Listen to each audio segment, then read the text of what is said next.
ഇന്ന് തന്നെ ഡൗൺലോഡ് ചെയ്യൂ. കാണൂ നിങ്ങളുടെ ഫേവറേറ്റ് ഷോസ്. ഒന്നല്ല, രണ്ടുപേരെയാ കൊന്നിരിക്കുന്നത്. അപ്പച്ചി പ്ലീസ്, എരുതിയിൽ എണ്ണ ഒഴിക്കല്ലേ. ഈ കേസിൽ റീ എൻക്വയറി നടത്തിയിട്ടാണെങ്കിലും എന്റെ മോനെ ഞാൻ ജയിലിൽ നിന്ന് ഇറക്കിയിരിക്കും. വക്കീലേ, എനിക്ക് തന്റെ വകുപ്പും റൂളൊന്നും കേൾക്കണ്ട. ജഗനെ പുറത്തിറക്കാൻ എന്താ വഴിയെന്ന് മാത്രം പറഞ്ഞാ മതി. സർ, അത് ജഗൻ സ്വയം കുറ്റം സമ്മതിച്ച സ്ഥിതിക്ക് മണ്ണാങ്കട്ട ഇവിടെ ഓരോരുത്തന്മാര് വണ്ടി കയറ്റിയും കുത്തിക്കേറിയൊക്കെ ഓരോരുത്തരെ കൊന്നിട്ട് എളിഞ്ഞു പിടിച്ച് കിടക്കുക. തനിക്ക് പറ്റില്ലേ പറയണോ? ഞാൻ വേറെ കൊള്ളാവുന്ന വക്കീലിനെ വെച്ചോളാം. എനിക്ക് എന്റെ മോനെ ഇവിടെ കിട്ടണം, ഇവിടെ. മോൻ അവസാനം പെട്ടെന്നറിഞ്ഞപ്പോ ഉള്ളു പിടയുന്നുണ്ടല്ലേ കണ്ണാരൻ? ഇതൊക്കെ നേരത്തെ മനസ്സിൽ കണ്ടതുകൊണ്ട് ആ മൂദേവിയെ ഈ പടിക്കകത്തോട്ട് കേറ്റരുതെന്ന് ഞാൻ പറഞ്ഞു. ആര് കേൾക്കാന്? അനുഭവിച്ചോ? ചേച്ചി, ആവശ്യമില്ലാത്ത കാര്യങ്ങൾ പറയരുത്. ഇത് വന്ദനയും ജഗനും തമ്മിൽ കാണുന്നതിന് മുൻപേ സംഭവിച്ചതാ. എടാ, ഇത് പറഞ്ഞ ആര് വിശ്വസിക്കും? നീയും ഞാനും നിന്റെ കെട്ടിയോളും വിശ്വസിക്കുമായിരിക്കും. ഈ നാട്ടുകാരെങ്കിലും വിശ്വസിക്കുമെന്ന് തോന്നുന്നുണ്ടോ? എന്തിന്? അവൻ ബോധം കെടുത്തി വന്ദനയെ താലി കെട്ടിയതാണെന്ന് അറിയുന്ന ആർക്കെങ്കിലും ഇത് വിശ്വസിക്കാൻ പറ്റുമോ? അപ്പച്ചി എന്തായി പറഞ്ഞു വരുന്നേ? എന്തു പറയാൻ? കഥകൾ ഉണ്ടാക്കാൻ വലിയ വലിയ എഴുത്തുകാരേക്കാൾ വശമുള്ളവരാ ഈ പട്ടിക്കാട്ടി കിടക്കുന്ന ആളുകള്. വന്ദനെ അവള് പോലും അറിയാതെ ചതിച്ച് താലി കെട്ടിയ ജഗൻ അവളെ കെട്ടാൻ വന്ന രാജീവ് മേനോനെ വണ്ടി കയറ്റി കൊന്നെന്നല്ലേ വിശ്വസിക്കൂ? നാട്ടുകാരുടെ വായടയ്ക്കാൻ പറ്റില്ലല്ലോ. ഒന്ന് നിർത്തുന്നുണ്ടോ?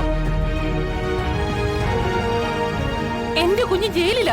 എനിക്ക് അവനെ ഒന്ന് കാണണം. ജിതേന്ദ്ര, കൊണ്ടുപോകണം എന്റെ മോനെ. അമ്മേ, വന്ദനയോടുള്ള സ്നേഹം മൂത്ത് സത്യപ്രസ്താവന നടത്തി അകത്ത് പോയതല്ലേ ജഗൻ? എന്നിട്ടിപ്പൊ മൂട്ടിലെ പൊടിയും തട്ടി അവളും പോയില്ലേ? വക്കീലിനൊക്കെ ഒരു പരിധിയില്ലേ?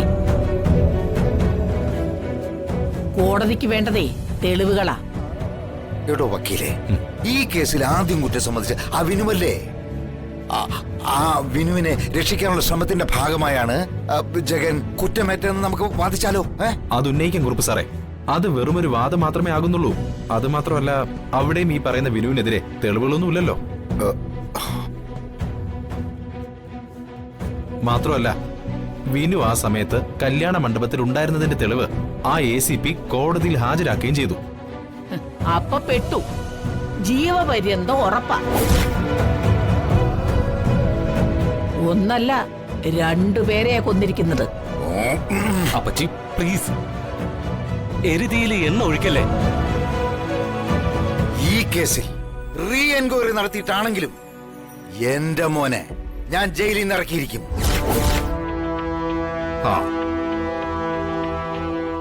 വക്കീലേ, വാ.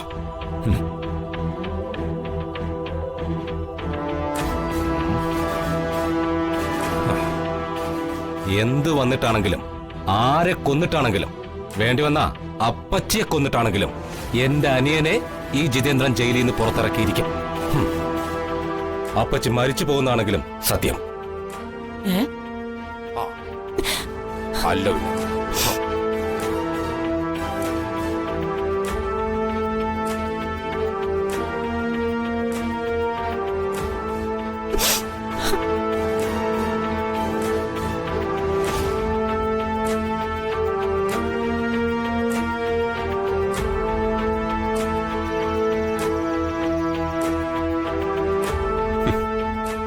കുറുപ്പ് വെറുതെ ഇരിക്കില്ല. മകനെ രക്ഷിക്കാൻ കുറുപ്പ് ഇല്ലാത്ത തെളിവ് തേടി നടക്കും.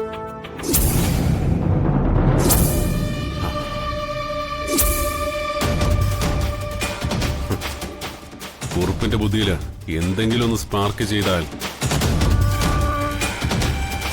ACP ആ വഴിക്ക് കേസിന്റെ ഗതി തിരിച്ചുവിടും.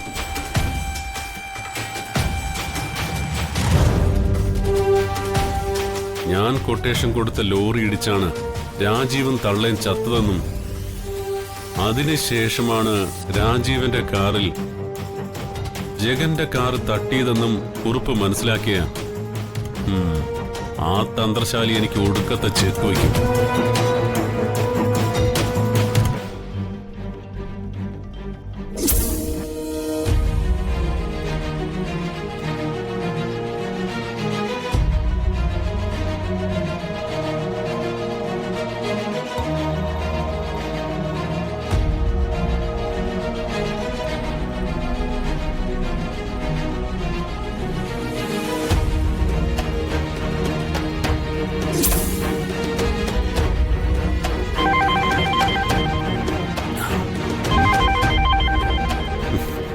ഓ രാഗി, ഇവക്ക് വിളിക്കാൻ കണ്ടൊരു സമയം. ആ ഹലോ സാഗറെ, ഞാൻ വളരെ ഹാപ്പിയാണ്. ആ എന്താ കാര്യം? ജഗൻ ജയിലിലായതിൽ എനിക്ക് സന്തോഷമുണ്ട്. ആ, തീയമോളെ നമ്മൾ തട്ടിക്കൊണ്ടുവന്ന സംഭവമാണ് ഞാൻ ഓർക്കുന്നത്. തീയമോളെ അന്വേഷിച്ച് അന്ന് രാത്രി വന്ദനയും കൂട്ടി ജഗൻ ഇവിടെ വന്നത് ഓർക്കുന്നില്ലേ? ഉം. എന്തെല്ലാം പരാക്രമങ്ങളാണ് ജഗൻ അന്ന് ഇവിടെ കാട്ടിക്കൂട്ടിയത്.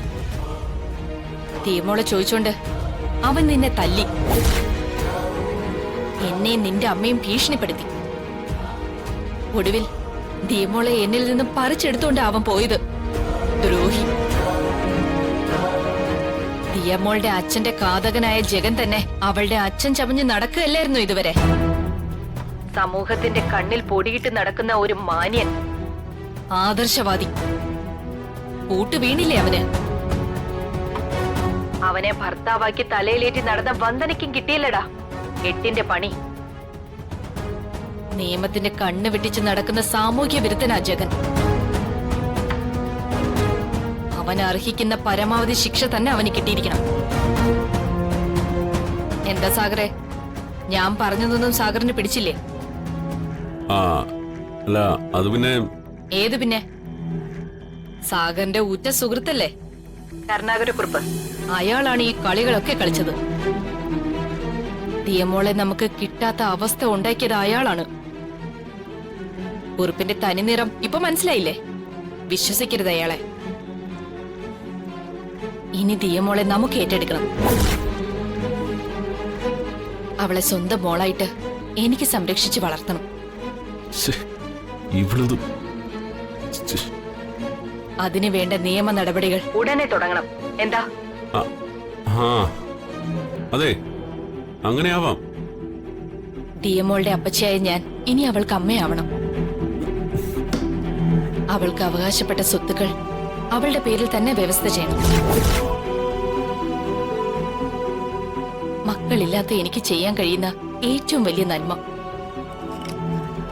രാജീവേട്ടന്റെ ആത്മാവിനെ തൃപ്തിപ്പെടുത്താൻ കഴിയുന്ന ഏറ്റവും വലിയ പുണ്യം, അത് ഞാൻ ചെയ്തിരിക്കും.